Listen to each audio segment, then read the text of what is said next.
रामकृष्ण हरी माऊली. आजचा विषय आहे गुरुभक्ती. संदीपक नावाचा एक शिष्य असतो.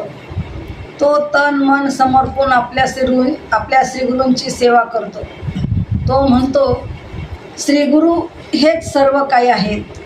गुरूंपासून सर्व ज्ञान, त्रयमूर्ती होता आम्हा स्वाधीन. गुरुची आमुचा देव जाण, अन्यथा नाही आपणासी. सर्व देव सर्व तीर्थ, गुरुची असे सत्य. गुरु वाचून परमार्थ, केवी दूर असे. म्हणजे तो अशी अनन्य भावाने गुरूंची सेवा करतो. तर त्याच्या या सेवेला प्रसन्न होऊन प्रत्यक्ष भगवान विष्णू त्याला म्हणतात की, संदीपका, तुझ्या या गुरुभक्तीवर मी प्रसन्न आहे.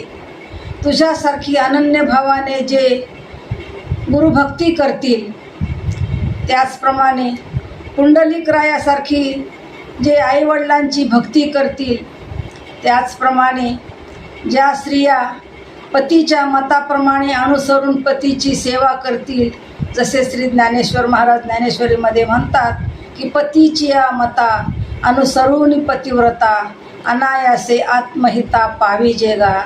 जशी सती अनुसया मातेने आपल्या पतीची सेवा केली, अशी जर सर्व सेवा करतील तर ती सेवा मलाच प्राप्त होईल, यात संशय नाही.